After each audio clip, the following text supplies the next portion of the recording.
Hi. Tonight we're going to talk about practical contemporary mysticism. Modern mysticism should make us healthier and happier by extending our understanding beyond the limitations of our senses or expanding beyond the material plane. It is practical because it becomes a part of our life's journey as we learn, experience, and transform to a higher consciousness, involving connections to others, the material plane, and beyond. These spiritual relationships with all spheres of our being play big parts in the spirit of being because they support good health, mentally and physically. The placebo effect shows signs that our well-being is affected beneficially when a person believes in the effect, as the treatment, pills, or injections have no therapeutic value. This is an indicator that we have the ability to heal ourselves or get better by changing our beliefs and expectations. We are the placebo when we understand the power of our own thoughts. Marcus Aurelius said, "It doesn't hurt me unless I interpret its happenings as harmful to me. I can choose not to." Spiritualism or spiritual consciousness contributes to our health because it is composed of comfort, positive beliefs, clear thinking, and being constructive and practical. Spirituality puts us at ease. So if we look at the word disease, two syllables are dis, which means not, and ease, so disease means not at ease. Spiritual practice takes us away from our problems and troubles, enough to reduce stress, high blood pressure, and hypertension, while reducing the risk of depression. Over time, spiritualism enhances our life, keeping us from deteriorating with hopelessness, which is connected to depression by making us more optimistic. The words spiritualism and spirituality come from the word spirit. So we don't have to go east to find spirit. We just have to go within ourselves to find the mystical magic. Joseph Campbell says, "Your sacred space is where you can find yourself over and over again." We need to locate the place where we can find our true self and who we are meant to be, which is buried under opinions, culture, and beliefs. We must be practical to find the best version of ourselves and remove all the junk that gets in our way of becoming a modern mystic. The mystical journey leads us to love as we drop our feelings of guilt, anger, and hostility that we carry inside us. The best spiritual exercise to get strong enough to love is to lift other people up on our journey so we love and enjoy everyone and everything.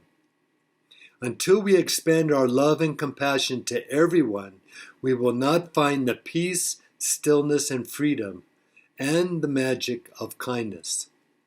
To stay in this mystical magic, we need kindness because everyone we encounter has a struggle and a confrontation.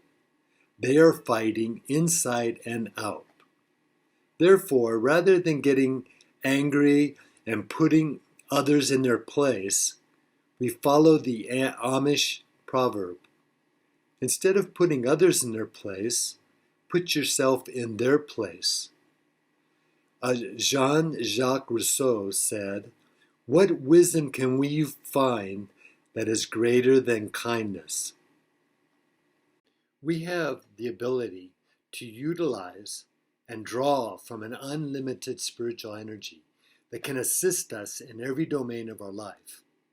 We just need to reprogram our mind after realigning with our consciousness. And it is practical, similar to upgrading our computer to get more freedom.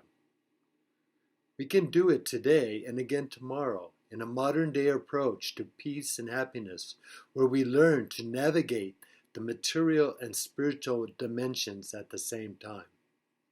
When we experience consciousness, we can go from the spotlight, which is our conscious mind, concentrating on our goals, or switch to the floodlight beyond the mind that gives a true overall meaning of life. Henry David Thoreau said, "I know of no more encouraging fact than the unquestionable ability of man to elevate his life by conscious endeavor." It begins in our mind and ends beyond our mind when the mind is calm and unmoving as the answers we seek come to us naturally like the magic 8-ball. What can be more practical than that?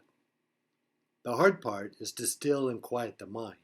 It is not about being pressured to move in some direction, but about gently aligning with everything. The person we are striving to be calls for us to let go and stop being the old self that is holding us back. The basis for spiritual renewal is to go beyond the guilt and fear that arises in the mind.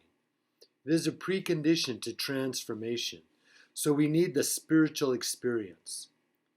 The early Gnostics were mystics that could experience God directly without going to church and being told what and how to believe. They were called Gnostics from the Greek word gnosis, which means to know from a spiritual experience. Like in Hebrew, to know means to experience directly. Therefore, to know God is to experience God directly. It is innate in every person because the universal consciousness is a concept that suggests the underlying essence in all things and beings. Albert Einstein said, "A human being is a part of the whole, called by us universe, a part limited in time and space." He experiences himself, his thoughts and feelings, as something separated from the rest, a kind of optical delusion of his consciousness. This delusion is a kind of prison for us, restricting us to our personal desires and affection for a few persons nearest to us. Our task must be to free ourselves from this prison by widening our circle of compassion to embrace all living creatures and the whole of nature in its beauty. Thank you.